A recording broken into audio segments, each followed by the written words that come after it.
Alors, je m'appelle Benoît, je suis chercheur au laboratoire Ecosys de l'Université Côte d'Azur à Nice, au Parc Valrose.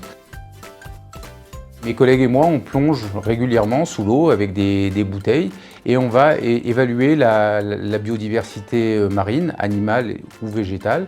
Et par exemple, quand on compte des poissons, on va sous l'eau avec des tablettes sur lesquelles on peut écrire. On identifie les espèces de poissons. On récolte également des échantillons d'ADN des poissons parce que l'ADN, c'est un peu comme une carte d'identité de tous les êtres vivants, nous compris, les humains compris. C'est d'ailleurs ce que vous avez dans les séries télévisées policières. Et donc en fait, on laisse des traces d'ADN partout. Et les poissons aussi, dans l'eau, ils laissent des traces d'ADN. On récolte cet ADN, on le filtre et ensuite on l'analyse. Et ça nous permet de dire quelles espèces étaient présentes au moment où on était sous l'eau. Quand on protège une zone qui est bien définie et qu'elle a été bien choisie au départ, eh bien, on peut assez rapidement, au bout de 4 ou 5 ans, augmenter la quantité de poissons multiplier la quantité de poissons par 4 ou 5.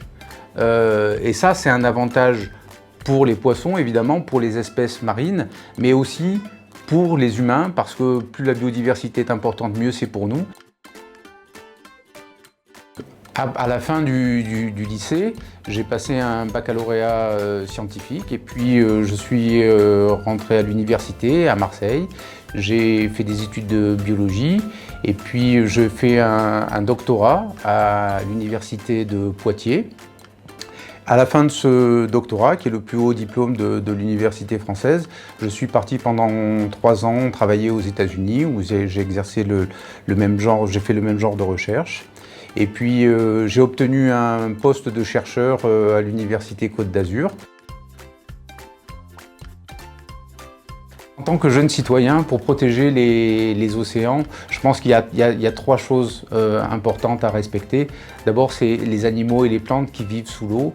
Il faut éviter de les maltraiter, de les extraire ou de les tuer. Et puis, je pense qu'il faut éviter évidemment de polluer le milieu marin, de jeter des choses en mer. Ça se fait encore, de jeter des plastiques, de jeter des canettes, de jeter des bouteilles. Voilà, il faut faire attention à tout ça, il faut respecter la mer, c'est un milieu fragile et sensible. Et puis la troisième chose, c'est de faire attention à ce qu'on mange.